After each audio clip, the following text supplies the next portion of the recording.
नमस्कार दोस्तों, स्वागत है आप सभी का एजुकेशन मंत्रा में। दैनिक रोजगार समाचार को यहाँ पर देखेंगे। देखिए, आज है 22 अप्रैल। तो 22 अप्रैल के जितने भी प्रमुख समाचार हैं उनको देख लेते हैं। सबसे पहले तो बिना वेतन पढ़ाने के लिए एलटी ग्रेड अभ्यर्थियों ने मुख्यमंत्री को लिखा पत्र। यहाँ पर थोड़ा सा मिस्टेक से बढ़ाने लिख गया है।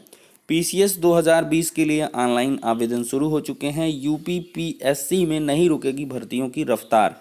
यूपी बोर्ड कॉपियों का मूल्यांकन लॉकडाउन के बाद ही संभावित होता नजर आ रहा है और सिर्फ 55% के पास स्मार्टफोन है, तो कैसे हो सकेगी ऑनलाइन पढ़ाई। और यूपी में किताब और बिजली की दुकानें खुल जाएंगी। अब देखिए, उत्तर प्रदेश शासन ने कुछ जारी किए हैं इम्यूनिटी बूस्ट करने के आयुर्वेदिक तरीके, उनको भी देख लेंगे, बहुत महत्वपूर्ण है सभी के लिए। तो सबसे पहले देख लेते हैं क्या कुछ अपडेट्स हैं। सबसे पहले बात करें तो एलटी ग्रेड रिजल्ट देने का बढ़ा दबाव। यूपीपीएससी के खुलते ही एलटी ग्रेड समर्थक मोर्चा ने अध्यक्ष से मिलने के लिए मांगा समय। 2 विषयों का रिजल्ट फंसा, 13 विषयों में चयनितों की नियुक्ति भी अटकी। नौकरी में नहीं मिली तो मुफ्त में पढ़ाने को तैयार। देखिए, एलटी ग्रेड शिक्षकों ने शासन को पत्र लिखकर मांग की है कि एलटी ग्रेड चयनित अभ्यर्थियों से लॉकडाउन के दौरान ऑनलाइन अध्यापन कार्य कराने के लिए गाइडलाइन जारी करें। अभ्यर्थियों का कहना है कि चयन के बावजूद भले ही शासन ने अब तक उन्हें नियुक्ति ना दी हो, लेकिन वे संकट के इस दौर में प्रवेश की सेवा मुफ्त में करने को तैयार हैं। देखिए, यूपीपीएससी का कार्यालय खुलते ही अफसरों का एलटी ग्रेड शिक्षक भर्ती का लंबित परिणाम जारी करने का दबाव बढ़ गया है। वहीं अभ्यर्थियों ने शासन पर भी चयनितों की नियुक्ति के लिए दबाव बनाना शुरू कर दिया है। इसके लिए अभ्यर्थियों की ओर से मुख्यमंत्री और प्रधानमंत्री को लगातार ट्वीट किए जा रहे हैं। साथ ही ईमेल के माध्यम से भी मांग की जा रही है। अभ्यर्थियों ने आयोग के अध्यक्ष से भी बुधवार को मिलने के लिए समय मांगा। एलटी ग्रेड शिक्षकों की भर्ती लिखित परीक्षा के आयोजन को जुलाई में 2 साल पूरे हो जाएंगे। तो कुल मिलाकर ये सारी की सारी चीज़ें हैं। और एलटी ग्रेड चयनित जो है लॉकडाउन में बिना वेतन के पढ़ाने को तैयार हो चुके हैं। मुख्यमंत्री को पत्र लिखकर ऑनलाइन पढ़ाने का मौका मांगा है। देखिए, गौरतलब है कि लोक सेवा आयोग ने एलटी ग्रेड 2018 के 15 विषयों में से 10,768 पदों की भर्ती निकाली थी। लिखित परीक्षा 29 जुलाई 2018 को प्रदेश के विभिन्न जिलों में कराई गई। परीक्षा के दौरान वाराणसी में हिंदी व सामाजिक विज्ञान विषय का पेपर लीक हो गया।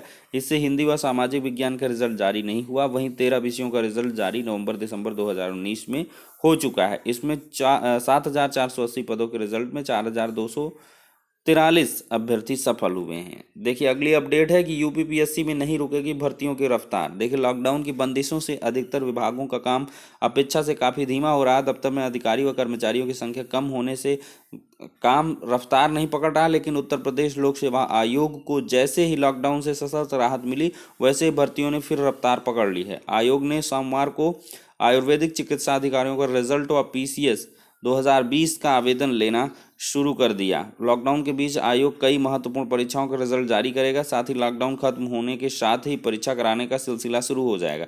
कोरोना वायरस के कारण हुए लॉकडाउन से आयोग की खंड शिक्षा अधिकारी प्रारंभिक 2019, कंप्यूटर सहायक पीसीएस मुख्य परीक्षा 2019, आरओ प्री 2016 जैसी महत्वपूर्ण परीक्षाएं स्थगित करनी पड़ी। आयोग स्थगित परीक्षाओं को लॉकडाउन खत्म होते ही जल्द करवाएगा। इसके लिए जून व उसके आगे के महीनों की परीक्षाएं प्रभावित न हो, उस दिशा में काम किया जा रहा है। आयोग अपने वार्षिक परीक्षा कैलेंडर में ज़्यादा बदलाव करने के मूड में नहीं है। वह जून व उससे आगे के महीनों में होने वाली परीक्षाएं तिथि तय तारीख पर ही कराएगा। वो यही कारण है कि पीसीएस व एसीएफआरओ 2020 का आवेदन लेने की प्रक्रिया शुरू कर दी है। इसकी प्रारंभिक परीक्षा 21 जून को प्रस्तावित है। देखिए, फॉर्म भरना ही मुश्किल तो ऑनलाइन परीक्षा कैसे देंगे। दिल्ली विश्वविद्यालय सेमेस्टर की परीक्षाएं कैसे आयोजित करेगा, इसके लिए अभी कोई ठोस निर्णय नहीं लिया गया है। लेकिन सोमवार को विभिन्न कॉलेजों में भेजे गए ऑनलाइन परीक्षा फॉर्म में शिक्षक छात्रों की परेशानी बढ़ा दी है। लॉकडाउन के बाद ही मूल्यांकन की बात यहाँ पर हो रही। यूपी बोर्ड कार्यालय खुलने के साथ ही हाई स्कूल व इंटरमीडिएट की उत्तर पुस्तिकाओं के मूल्यांकन को लेकर कयास लगाना शुरू हो गया है। बोर्ड के अधिकारी भी इस बात को लेकर परेशान है कि आखिरकार 25 अप्रैल से कैसे मूल्यांकन होगा। उनका कहना है कि प्रदेश में इस समय 40 से अधिक जिले कोरोना प्रभावित हैं। इन जिलों में मूल्यांकन कैसे शुरू होगा। बोर्ड के अधिकारी भी मान रहे हैं कि 3 मई को लॉकडाउन का दूसरा चरण पूरा होने के बाद ही मूल्यांकन के बारे में निर्णय लिया जाएगा। प्रदेश में लखनऊ, आगरा, नोएडा, गाजियाबाद, मुरादाबाद, मेरठ, गोरखपुर, कानपुर, वाराणसी सहित कई प्रमुख जिले कोविड-19 की चपेट में हैं। ऐसे में इन जिलों मूल्यांकन के लिए सरकार के लिए दबाव के बाद भी शिक्षक आगे नहीं आएंगे। देखिए, परिवहन शुल्क ना वसूलें स्कूल। जिला विद्यालय निरीक्षक ने जनपद प्रयागराज की ये अपडेट है। कि सभी विद्यालयों में प्रबंधन को पत्र भेजकर छात्र छात्राओं से परिवहन शुल्क नहीं वसूलने का निर्देश दिया है। जिला विद्यालय निरीक्षक ने पत्र में कहा कि लॉकडाउन की अवधि का परिवहन शुल्क, बस का किराया न वसूल करें। डीआईओएस ने कहा कि ऐसे शिकायत है कि कुछ स्कूल बच्चों से लॉकडाउन की अवधि का बस का किराया मांग रहे हैं। अगली अपडेट कि पीसीएस और आरएफओ के लिए आवेदन शुरू हो चुका है। ऑनलाइन आवेदन करने का आप विरोध भी कर रहे हैं अभ्यर्थी। देखिए, प्रतियोगी छात्रों के संगठन भ्रष्टाचार मुक्त मोर्चा ने लॉकडाउन के वक्त पीसीएस का ऑनलाइन आवेदन शुरू किए जाने पर नाराजगी जताई है। मोर्चा के अध्यक्ष कौशल सिंह की अपील पर कई प्रतियोगियों ने मुख्यमंत्री और कार्मिक विभाग के सचिव को ट्वीट व ईमेल भेजकर विरोध जताया। उनका कहना है कि सभी अभ्यर्थियों के पास लैपटॉप, स्कैनर आदि नहीं है तो वो लॉकडाउन के वक्त आवेदन कैसे करें। कई अभ्यर्थी सरकारी सेवा में और कोरोना में ड्यूटी कर रहे हैं, तो इन लोगों को आवेदन में दिक्कत आ रही है। देखते हैं क्या कुछ डेट वगैरह बढ़ती है या नहीं। अगली अपडेट देखते हैं कि छूट दे दी गई है, किताब बिजली की दुकानें खुलेंगी, इन्हें मिलेंगी ढील। मोबाइल के प्रीपेड कनेक्शन को रिचार्ज करने की सुविधा होगी।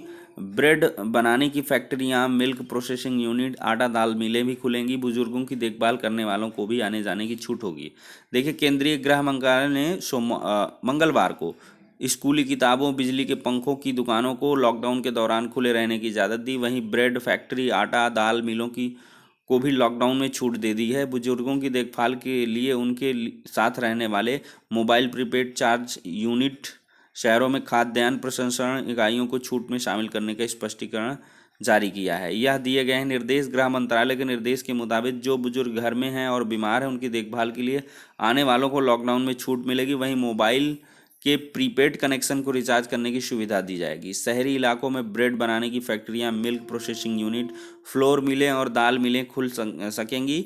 इन्हें जरूरी सेवाओं के तहत छूट दी गई है। राज्यों को पत्र भेजा गया है। गृह सचिव अजय भल्ला द्वारा राज्यों को भेजे गए पत्र में कहा गया है कि इस संबंध में लगातार स्पष्टीकरण मांगा जा रहा था। केंद्र ने अपने 15 अप्रैल और 16 अप्रैल को जारी किए गए निर्देश को ही स्पष्ट किया है। विशेष रूप से इन सेवाओं का नाम न होने की वजह से कई राज्यों में भ्रम हो रहा था। समन्वय टीम बनाई। देखिए, केंद्र सरकार लगातार राज्यों से जरूरी सेवाओं के बारे में फीडबैक हासिल कर रही है। भ्रम की स्थिति दूर करने के लिए समन्वय टीम भी बनाई गई है। कर्मचारियों का देखिए, पीएफ जमा करेगी सरकार। 13,829 कंपनियों को मिलेगी राहत। देखिए, केंद्र सरकार 100 से अधिक कम कर्मचारियों व श्रमिकों वाली कंपनियां, दुकानों, कॉन्ट्रैक्टरों की मदद करेगी। इन सब जगह कर्मचारियों के पीएफ खाते में नियोजक के हिस्से का अंशदान सरकार भरेगी। इसके साथ ही कर्मचारियों का हिस्सा भी सरकार देगी। इससे यूपी के 13,829 कंपनियों, उनके कर्मचारियों को राहत मिलेगी। देखिए, वेतन संरक्षण के लाभ पर कोर्ट को सीमित अधिकार। इलाहाबाद उच्च न्यायालय ने मंगलवार को एक महत्वपूर्ण फैसले में कहा कि कर्मचारियों को मिलने वाला वेतन संरक्षण का लाभ प्रचलित नीतिगत दिशा निर्देशों पर आधारित होता है। न्यायालय को उसमें हस्तक्षेप करने का सीमित अधिकार है। इसी के साथ न्यायालय ने मेडिकल कॉलेज के एक प्रवक्ता की वेतन संरक्षण की मांग को खारिज करते हुए उसके हक में पारित एकल पीठ के आदेश से असहमति व्यक्त कर राज्य सरकार की विशेष अपील मंजूर कर ली। देखिए, ऑनलाइन कक्षाओं में भी बच्चों की सुरक्षा करें स्कूल। बच्चों के नाम पर ना बनाई जाएं आईडी पासवर्ड। देखिए, एनसीपीसीआर के अध्यक्ष प्रियंक कानूनगो ने कहा कि ऑनलाइन कक्षाओं के लिए लॉगिन बच्चों के नाम पर ना किया जाए। देखिए, स्कूलों में ऑनलाइन कक्षाओं के जरिए नया शैक्षणिक सत्र प्रारंभ हो चुका है। इस पर राष्ट्रीय बाल अधिकार संरक्षण आयोग ने स्पष्ट किया है कि जैसे स्कूल परिसर में बच्चों की सुरक्षा की जिम्मेदारी स्कूल की होती है, उसी तरह ऑनलाइन कक्षाओं में भी बच्चों की डिजिटल रूप में सुरक्षा की जिम्मेदारी स्कूल की होगी। एनसीपीसीआर ने कहा है कि बच्चों की सुरक्षा की अवहेलना करने पर जेजे एक्ट के तहत स्कूलों पर कार्रवाई की जाएगी। इस संबंध में एनसीपीसीआर ने दिल्ली समेत कई सभी राज्यों के शिक्षा सचिव को निर्देश जारी किए हैं। अभिभावकों की हो निगरानी। देखिए, इसमें कहा गया कि ऑनलाइन कक्षाओं में बच्चों की भागीदारी अभिभावकों की निगरानी में कराएं। इसके लिए स्कूलों में अभिभावकों को प्रशिक्षित करने को कहा। वहीं स्कूलों को सुरक्षा करने के दिशा निर्देश जारी करने का पालन भी करने के लिए कहा गया है। अगली चीज़ देखिए कि लॉकडाउन के बहाने यूपी में खुली शिक्षा की नई राह। देखिए, सारी दुनिया में ऑनलाइन कक्षाएं पहले से हो रही हैं। हम लोग टेक्नोलॉजी में पीछे रहते हैं, इसलिए शुरुआत नहीं हो पाई थी, लेकिन लॉकडाउन में इसकी शुरुआत हो गई है। भविष्य में बहुत अच्छा प्रभाव पड़ेगा। आपात स्थिति में भी पढ़ाई बाधित नहीं होगी। प्रोफेसर संगीता श्रीवास्तव कुलपति हैं और देखिए ऑनलाइन टीचिंग ने शिक्षा की नई राह दिखाई है। शुरुआत में तो हमें भी यह नामुमकिन लग रहा था, क्योंकि हमारे स्कूलों में पढ़ने वाले बहुत कम बच्चों के पास एंड्रॉयड फ़ोन है, लेकिन इस दिशा में जब शिक्षकों ने कदम बढ़ाया तो सफलता मिली। संजय कुशवाहा, बेसिक शिक्षा अधिकारी। देखिए 2.25 लाख करदाताओं को रिफंड मिल सकेगा। विभाग क्लेम का इंफॉर्मेशन कन्फर्मेशन मांग रहा है। 5 लाख तक के रिफंड की प्रक्रिया जारी। 14 लाख रिफंड ईमेल पर दी सफाई। ये सारी चीज़ें उतनी महत्वपूर्ण नहीं है। सिर्फ 55% के पास स्मार्टफोन है, कैसे हो पढ़ाई। गांव के वे बच्चे मायूस हैं जिनके यहाँ स्मार्टफोन या टीवी नहीं है। हर बच्चे तक शिक्षा पहुँचना बहुत बड़ी चुनौती है। देख सकते हैं अगली अपडेट है कि नंबर बढ़वाने की आ रही है फर्जी कॉल, धोखाधड़ी। सचिव ने छात्र छात्राओं से की अपील, इनके झांसे में न पड़ें। पिछले साल भी बड़ी संख्या में बोर्ड परीक्षार्थियों को गई थी कॉल। लॉकडाउन में परिवहन शुल्क ना वसूलें। देखिए यूपी बोर्ड में नंबर बढ़ाने के लिए अगर आपके पास फर्जी कॉल आती है तो उसको आप लोग इग्नोर करें। बढ़ते हैं अपनी लास्ट अपडेट की ओर। देखिए प्रेषक राजेंद्र कुमार तिवारी हैं, मुख्य सचिव उत्तर प्रदेश शासन। देखिए कोविड-19 संकट के दौरान स्वयं की देखभाल एवं रोग प्रतिरोधक क्षमता बढ़ाने के लिए आयुर्वेदिक उपचार अपनाए जाने के संबंध में। देखिए यहाँ पर ये कुछ नुस्खे हैं। सामान्य उपाय क्या है? पूरे दिन केवल गर्म पानी पिएं। आयुष मंत्रालय की सलाह के अनुसार प्रतिदिन कम से कम 30 मिनट तक योगासन प्राणायाम पर ध्यान दें। हल्दी, जीरा, धनिया, लहसुन आदि मसालों का भोजन बनाने में प्रयोग करें। रोग प्रतिरोधक क्षमता बढ़ाने के लिए आयुर्वेदिक उपाय क्या है कि च्यवनप्राश 10 ग्राम 1 चम्मच सुबह लें।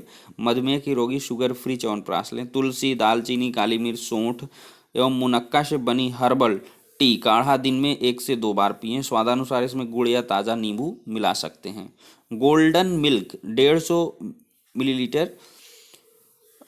गर्म दूध में आधा चम्मच हल्दी चूर्ण दिन में 1 से 2 बार लें। सामान्य आयुर्वेदिक उपाय क्या है कि नश्य सुबह एवं शाम तिल, नारियल का तेल या घी नाक के दोनों छेदों में लगाएं। केवल 1 चम्मच तिल नारियल तेल को लेकर 2 से 3 मिनट तक कुल्ले की तरह मुंह में घुमाएं। इसके बाद कुल्ले की तरह थूक दें, फिर गर्म पानी से कुल्ला कर लें। ऐसा दिन में 1 से 2 बार करें। खांसी, गले में खराश के लिए दिन में 1 बार कम से कम पुदीने की पत्ती या अजवाइन डालकर पानी की भाप लें। खांसी या गले में खराश होने पर लौंग के चूर्ण में गुड़ या शहद मिलाकर दिन में 2 से 3 बार लें। ये उपाय सामान्य सूखी खांसी के लिए लाभदायक है। फिर भी अगर लक्षण बने रहते हैं तो डॉक्टर से परामर्श लें। तो कुल मिलाकर ये चीज़ें निकाली गई हैं उत्तर प्रदेश शासन के द्वारा। कुल मिलाकर यही सारी की सारी अपडेट्स थी। वीडियो को लाइक एंड शेयर कर दें। चैनल पर नए हैं तो सब्सक्राइब करके बेल आइकन को भी प्रेस कर दें, क्योंकि इसी प्रकार की लेटेस्ट इन्फॉर्मेशन हम आप सभी तक पहुंचाते रहते हैं। नेक्स्ट वीडियो में मिलते हैं।